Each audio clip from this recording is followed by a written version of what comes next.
Mayon Volcano's 47-day eruption is not stopping. And what is happening right now on the Philippines' most dangerous volcano has scientists more alarmed than at any point in the last 15 years. Incandescent lava is cascading down its slopes every single night. The ground beneath the mountain keeps swelling. Pyroclastic flows are racing down the flanks faster than anything recorded during the last crisis.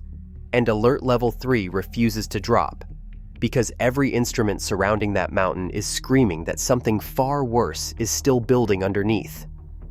80,000 people have already fled their homes. Entire villages sit completely empty. Farms that took generations to build now sit abandoned inside a danger zone patrolled by armed military around the clock. And the numbers coming out of Mayon right now are breaking records that stood for over a decade. 5,533 tons of sulfur dioxide are escaping from that crater every single day. To put that in perspective, 6 weeks ago, that number was 195 tons. That is a 28-fold increase in just over 5 weeks, and it is still climbing. But here is what has volcanologists in complete panic. That gas is not just pollution. It is a signal. It is the volcano revealing exactly what is happening deep underground. And what it is saying is that massive amounts of fresh magma are surging toward the surface right now. Not slowing down, not running out, building. An endless supply of molten rock feeding this eruption from reservoirs so deep that 47 days of continuous activity has not even come close to emptying them. The lava dome sitting at the summit has already grown to 3.2 million cubic meters of unstable volcanic material, perched more than 2,000 meters above the communities below. To understand why that matters, consider this. In 1984, the dome reached 2.8 million cubic meters before it catastrophically collapsed, sending superheated pyroclastic flows racing 7 kilometers down the mountain. That dome was smaller than the one sitting up there right now, and today's dome is still growing with every passing hour. Scientists are watching the same warning patterns repeat, the same seismic signatures, the same ground deformation, the same deadly buildup. And the most terrifying part? Nobody can say when this ends. The volcano keeps its own schedule, completely indifferent to the 80,000 families sleeping on gymnasium floors, waiting for a mountain to decide their fate. So here is the question that no scientist can answer right now. Is Mayon's 47-day nightmare finally approaching its peak? Or are we watching the calm before an eruption that buries everything in its path? January 6, 2026, 1:20 p.m. local time. The Philippine Institute of Volcanology and Seismology raises Mayon to Alert Level 3. Within hours, pyroclastic density currents begin generating from the collapsing lava dome, racing down Bonga Gully on the volcano's southeast flank. The crisis begins. That was 47 days ago. What has happened since then is not what anyone expected. In the first 24 hours after the alert level was raised, monitoring stations record 100 pyroclastic density currents in a single day. Scientists who have studied Mayon for decades describe the intensity as exceptional. The first ashfall dusts the villages of Bususay and Daga. Emergency evacuations displace 3,476 residents from communities sitting within the 6-kilometer permanent danger zone. Families leave with whatever they can carry. Most expect to be home within days. Week 2 brings no relief. Activity intensifies rather than subsides. Sulfur dioxide emissions climb above the 195 tons per day baseline that scientists recorded in early January. Evacuation zones expand as pyroclastic flows begin traveling farther down the mountain slopes. The pattern that should show declining activity after an initial burst instead shows acceleration. The volcano is not releasing pressure, it is building it. By week 3, the ground itself begins to move. GPS stations and electronic tilt meters detect accelerating inflation in the volcano's eastern sectors. The earth beneath Mayon is swelling outward. pushed by magma pressure rising from reservoirs deep below. The danger zone extends beyond 6 kilometers in sectors where pyroclastic currents have traveled farthest. Evacuee numbers climb past 15,000. Officials expand shelter operations. Nobody is talking about going home anymore. Week 4 shatters every earlier projection. Displacement surges beyond 25,000 people. Emergency shelters strain against capacity limits. Sulfur dioxide crosses 1,000 tons per day. Scientists begin recognizing that this eruption is fundamentally different from the 2023 crisis that lasted 6 months at alert level 3. That eruption never produced sulfur dioxide readings approaching current levels. That eruption involved surface lava movement without the deep magma supply now actively feeding Mayon's crater. This is something else entirely. Weeks 5 and 6 bring the numbers that alarm the international volcanological community. Evacuee totals reach 80,000 displaced residents across multiple municipalities. Sulfur dioxide peaks at 5,533 tons per day, the highest reading recorded at Mayon in 15 years. Research institutions from Japan, the United States, and Europe request immediate access to monitoring data. The scientific world is watching. 47 days after that first alert, the situation is unchanged in one critical way. Magma supply shows no indication of exhaustion. The deep reservoir continues feeding fresh molten rock toward the surface. The volcano is not finished. It has not even slowed down. 5,533 tons every single day. That is the number that changed everything. To understand why that figure has volcanologists losing sleep, you first need to understand what sulfur dioxide actually reveals. When magma rises from deep chambers toward the surface, dissolved gases escape first. Sulfur dioxide concentration tells scientists exactly how much fresh molten rock is actively moving beneath the crater. The higher the reading, the larger the magma supply feeding the eruption. It is not just a measurement. It is the volcano's confession, broadcasting in real time exactly what is happening thousands of meters underground. On January 8th, instruments measured 195 tons per day. Elevated, but within expected parameters for alert level 3 activity. Scientists monitored the numbers carefully, but without alarm.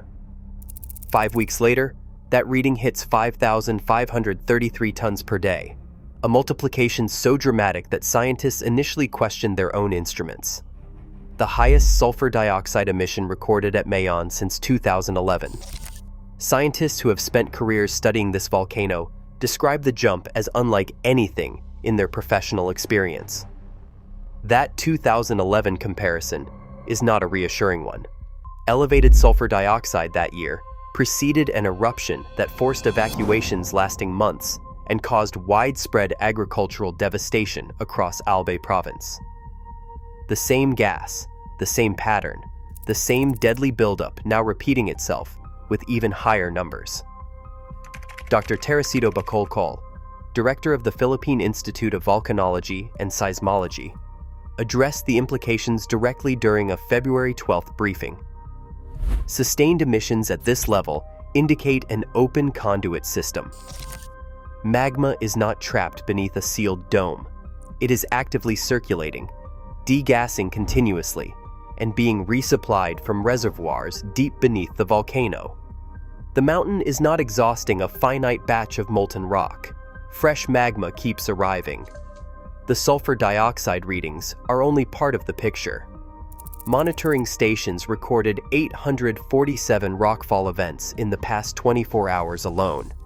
Ground deformation data confirms what scientists feared most. GPS measurements and electronic tilt meters show the volcano's edifice has been inflating continuously since June 2024. The eastern and southeastern sectors display the most pronounced swelling. Magma pressure is not decreasing, it is building. Seismic instruments detect an average of 47 volcanic earthquakes daily. Each tremor represents magma and volcanic gases surging beneath the surface. The mountain is not resting between episodes. It is actively feeding fresh molten rock toward the crater at rates that alarm every scientist who has monitored Mayon across decades of eruption cycles. The numbers tell a single, unavoidable story. This eruption is not winding down. It is intensifying, and nothing in the data suggests that is about to change. The lava dome at Mayon's summit is the most dangerous object on the mountain. Scientists describe it in those exact terms, not as a hazard, not as a concern, but as an active threat that grows more structurally compromised with every passing hour. At 3.2 million cubic meters of unstable volcanic material sitting 2,462 meters above sea level, it represents the single most consequential variable in this entire crisis. To understand why that number keeps volcanologists awake at night, you need to understand what a lava dome actually is. When thick, viscous magma pushes toward the surface but cannot flow freely, it piles up at the crater, forming a bulging mass of solidified rock on the outside and superheated molten material within. It is not stable. It never was. The pressure beneath it builds continuously, and the outer shell that contains it grows more fractured and compromised with every new surge of magma from below. A lava dome is not a cap on the eruption. It is a loaded weapon. The history of this particular dome makes the current situation even more alarming. In 1984, Mayon's lava dome reached 2.8 million cubic meters before it catastrophically collapsed in a single event. That collapse generated pyroclastic density currents, superheated avalanches of gas, ash, and volcanic debris that raced 7 kilometers down the mountain slopes, destroying everything in their path. The 1984 eruption forced evacuations lasting months and left a permanent scar on the collective memory of every community living in Mayon's shadow. The 1984 dome measured 2.8 million cubic meters at the moment of collapse. The dome sitting above Mayon's crater today has already exceeded that volume, and it has not yet collapsed. The seismic data surrounding the dome makes the comparison to 1984 impossible to ignore.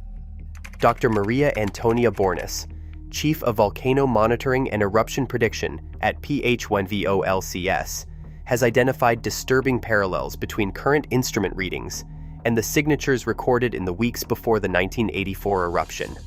Harmonic tremors indicating sustained magma movement. Volcanic earthquakes clustering at shallow depths beneath the summit. Ground deformation accelerating in specific sectors directly beneath the dome's base. These are not coincidental patterns. They are a recognizable sequence that this volcano has performed before. Pyroclastic density currents are already racing down Mayon's flanks at rates exceeding anything documented during the 2023 crisis.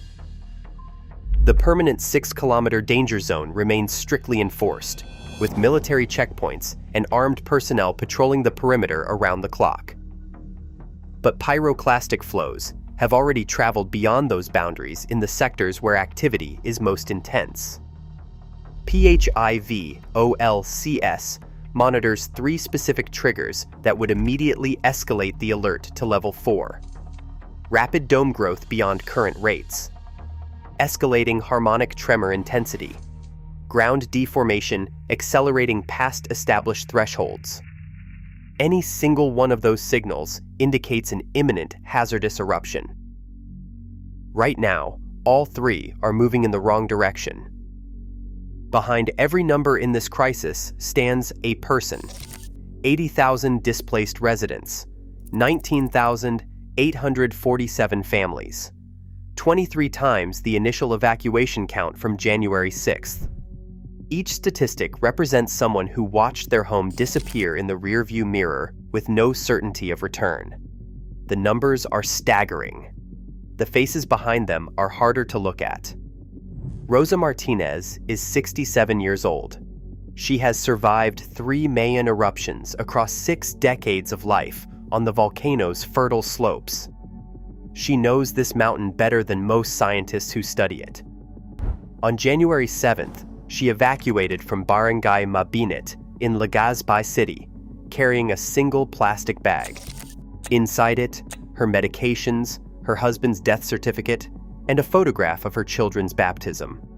Those were the things she chose when she had minutes to decide what her life was worth carrying. 47 days later, she sleeps on a gymnasium floor in Tabaco City, alongside 340 other evacuees. Her farm sits empty inside the danger zone. Her carabao was relocated to a temporary livestock facility 15 kilometers away. She checks her phone for PHIVOLCS updates before sunrise every single morning. 8-year-old Marco Dela Cruz has not attended school since January 6th. He has nightmares about the volcano. He refuses to sleep without the lights on. Provincial health officials document a 180% increase in pediatric anxiety cases at evacuation center medical stations across Albay province. Counseling resources cannot come close to meeting the demand. Marco asks his mother every day when they can go home. She does not have an answer. The shelter conditions compound the suffering. 13 government evacuation centers now house populations exceeding their designed overcapacity by 200%. Tabaco City Sports Complex holds 2,100 residents inside a facility built for 800. Families sleep on cardboard laid across concrete floors. Portable toilets serve ratios of 1 unit per 85 people. The smell of confined humanity mixes with sulfur drifting from the mountain that put them there. The economic devastation runs deeper than the immediate crisis. Coconut plantations, abaca fields, and rice paddies, representing generations of accumulated labor, sit completely abandoned inside the danger zone. The Albay Provincial Agriculture Office estimates 127 million pesos in crop losses during the first month alone. That number climbs with every passing day that families cannot return. Small farms that survived for generations now face losses that no relief pack can address. Governor Noel Rosal assures evacuees that relief supplies remain sustainable even for extended displacement. The Department of Social Welfare and Development has distributed 45,000 food packs. Water trucks service shelters twice daily. But sustainability is not the same as dignity. And dignity is what 47 days on a gymnasium floor slowly, quietly destroys. The volcano decides when they go home. They do not. The church bell tower still stands. Protruding from volcanic debris in the town of Cagsawa, it is the only visible remnant of an entire community that ceased to exist in minutes. In 1814, Mayon erupted with a violence so absolute that it buried the town completely, killing approximately 1,200 people before most of them understood what was happening. 2 centuries later, that bell tower remains, not as a tourist attraction, but as a warning that this mountain has always been capable of erasing human life at a scale that defies comprehension. Mayon has erupted 54 times since 1616. Every single eruption eventually ended. Communities rebuilt during the quiet periods, returned to the fertile volcanic soil, and planted new crops on the slopes of the mountain that had just tried to kill them. Then the cycle began again. The history of Mayon is not a history of disaster. It is a history of repetition. The same patterns, the same warnings, the same deadly buildup appearing across centuries with the mechanical consistency of something that was never going to stop. The 1897 eruption killed over 400 people. The 1984 event forced evacuations that lasted months and left communities across Albay province fighting to recover their livelihoods. But of all the historical precedents surrounding Mayon's current activity, it is 1984 that scientists keep returning to. The seismic signatures detected in the weeks before that eruption now match the patterns appearing on monitoring instruments today. Scientists describe the overlap as not coincidental, the same underground fingerprint of a volcano preparing to release accumulated pressure in a single violent event. Dr. Maria Antonia Bornas, Chief of Volcano Monitoring and Eruption Prediction at PHIVOLCS describes the comparison as deeply concerning. What makes the current eruption distinctly more alarming than its predecessors' scale? When Cagsawa was buried in 1814, the region surrounding Mayon supported a fraction of the population living there today. When the 1984 eruption forced its evacuations, the communities in Mayon's shadow were significantly smaller. Today, over 400,000 people live within 20 kilometers of the crater. A major eruption would not threaten a town. It would threaten an entire region across multiple provinces. The 2023 eruption that kept Mayon at alert level 3 for 6 months offers the most recent point of comparison, and it offers no comfort. That eruption never produced sulfur dioxide readings approaching current levels. It involved surface lava extrusion without the deep magma supply now actively feeding the crater. Scientists who monitored 2023 closely described the current activity as fundamentally different in character and scale. The international volcanological community has taken notice. Research institutions from Japan, the United States, and Europe have all requested access to PHIVOLCS monitoring data. The consensus emerging from that international consultation offers no reassurance. The historical record does not calm fears about Mayon, it amplifies them. Scientists at PHIVOLCS have modeled 3 possible trajectories for Mayon's ongoing eruption. Each scenario carries profoundly different consequences for the 80,000 displaced residents waiting in evacuation shelters across Albay province. None of them offer easy comfort, and only one of them ends without catastrophe. Scenario 1 offers cautious hope. Sulfur dioxide emissions gradually decline over coming weeks, signaling that the deep magma reservoir is finally beginning to exhaust its supply. The lava dome stabilizes through slow, controlled extrusion rather than catastrophic structural collapse. Pyroclastic activity decreases to levels that permit phased return of evacuees living closest to danger zone boundaries.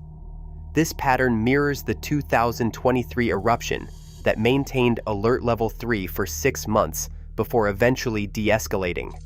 It is the outcome every displaced family is praying for. It is also the outcome that current data does not support. Scenario 2 extends the crisis indefinitely. Current activity persists for 6 months or longer. Sulfur dioxide remains elevated. The dome continues growing without catastrophic failure. Evacuees face displacement measured in seasons rather than weeks. Farms go untended through the planting cycle. Businesses remain shuttered. Children fall further behind in their education. Economic devastation compounds quietly, day after day, in ways that relief packs cannot address. Widespread casualties are avoided through sustained evacuation enforcement, but the damage to livelihoods, mental health, and community cohesion accumulates into a disaster of its own kind. Scenario 3 is the nightmare that no one in Albay province allows themselves to speak aloud. Complete dome collapse in a single catastrophic event. Pyroclastic density currents exceeding temperatures of 1,000 degrees Celsius race down Mayon slopes at speeds surpassing 100 kilometers per hour. Anyone within 6 kilometers dies instantly. Warning time could be minutes. It could be 0. A VAI-4 eruption would devastate the entire Bicol region, affecting populations across 3 provinces and potentially disrupting aviation throughout Southeast Asia. This is not a remote theoretical possibility. It is a scenario that the current dome size, the current seismic signatures, and the current ground deformation data all make scientifically credible. Beyond these 3 scenarios lies an additional threat that extends the danger far past any eruption's immediate timeline. The approaching rainy season transforms accumulated volcanic debris into lahars, volcanic mudflows that follow river channels downstream at tremendous velocity, threatening communities far beyond the permanent danger zone. Lahar risk persists for years after initial eruption activity subsides. The mountain's danger does not end when the lava stops. PHIVOLCS requires 3 specific conditions before modifying evacuation orders: sustained decline in seismic activity, ground deformation reversal, measurable reduction in sulfur dioxide emissions. None of these conditions currently exist. The volcano keeps its own schedule. Science can only watch and report what it sees. The Philippine government is not watching Mayon from a distance. It is fully mobilized, operating at crisis level across every department and agency with any capacity to respond. The scale of that response reflects the scale of the disaster it is trying to contain. The Department of National Defense has deployed 2,400 military personnel across Albay province. Army trucks transport evacuees from danger zone perimeters to shelter facilities. Helicopter assets remain positioned at Legazpi Airport, ready for emergency extraction operations if the situation escalates beyond current parameters. Armed forces of the Philippines units patrol the 6-kilometer permanent danger zone around the clock, preventing unauthorized re-entry by residents desperate to check on farms, livestock, and homes they left behind 47 days ago. Every person stopped at those checkpoints represents a life potentially saved. Every person who slips through represents a life at risk. Governor Noel Rosal coordinates daily briefings connecting 47 local government units across affected areas through a communication network that operates 24 hours a day. Municipal mayors and barangay captains feed information up through the chain. Decisions affecting tens of thousands of residents flow back down. The coordination is extensive, professional, and under enormous strain. The Department of Social Welfare and Development has released 89 million pesos in emergency assistance since January 6th. Field offices distribute family food packs, hygiene kits, and sleeping materials to evacuation centers across 6 municipalities. Mobile medical teams rotate through shelters, providing primary care and medication refills for residents whose chronic conditions do not pause because a volcano is erupting.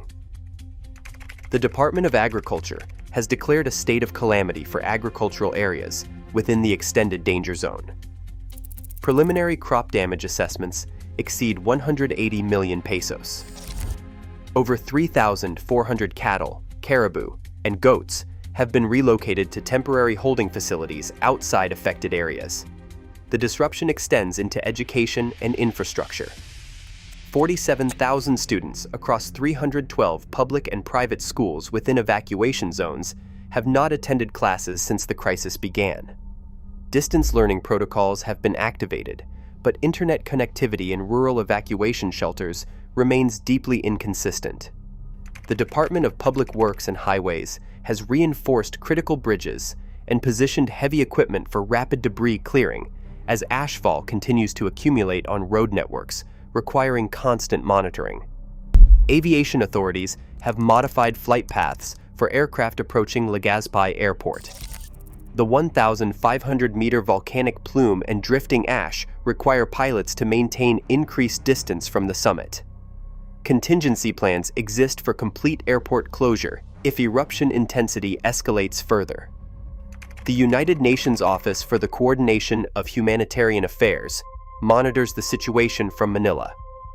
International assistance protocols remain on standby pending a Philippine government request. 47 days of sustained crisis now strains resources designed for emergencies measured in days, not months. The systems are holding, but holding is not the same as solving, and the mountain has not finished deciding how long this lasts. Tonight, above the northeastern Philippines, Mayon Volcano glows red against the darkness. The incandescent dome pulses with heat visible from 30 kilometers away. The sulfur smell reaches communities that have lived with this mountain their entire lives. Pyroclastic flows trace bright lines down the flanks in the darkness, beautiful and deadly in equal measure. The same silhouette that draws tourists from around the world now serves as a warning beacon for the hundreds of thousands of people living in its shadow. The eruption continues. It has continued for 47 days. And nothing in the data suggests tomorrow will be different. At monitoring stations positioned around the volcano's flanks, instruments never stop. Seismographs trace every tremor moving through the rock beneath the mountain. GPS receivers measure every millimeter of ground swelling outward under magma pressure. Spectrometers sample every ton of sulfur dioxide escaping from the crater into the atmosphere above Albay province. The surveillance never sleeps. Scientists watch data streams that never pause, looking for the signal that tells them which of the three scenarios is unfolding. The numbers keep moving in the wrong direction. The reservoir is not empty. The dome is not stable. The ground is not done swelling. Rosa Martinez still wakes before sunrise, waiting for news that has not come. Marco de la Cruz still cannot picture the bedroom he left behind 47 days ago. Farmers across Albay province calculate losses that compound with each sunrise they spend away from fields they cannot reach. The waiting erodes hope in increments too small to measure, but too constant to ignore. 47 days of uncertainty does something to a person that relief packs and water trucks cannot fix. It dismantles the quiet assumption that life will return to normal and replaces it with something much harder to live with. Yet the communities surrounding Mayon have endured this before. They have rebuilt after every eruption across 4 centuries of recorded history. They have returned to the slopes that threaten to kill them because those slopes are the only place their lives make sense. The resilience is not ignorance of danger. It is clear-eyed acceptance that this mountain is home, despite everything it threatens to take, despite every eruption cycle that forces them to choose between economic survival and physical survival on identical coordinates. Mayon will eventually quiet. It always has. The next eruption will eventually come. It always does. But right now, in this moment, 80,000 people remain suspended in crowded gymnasiums, waiting for answers that only the mountain can give. The instruments keep recording. The scientists keep watching. The people keep waiting. 47 days. The eruption continues, and the mountain has not finished speaking.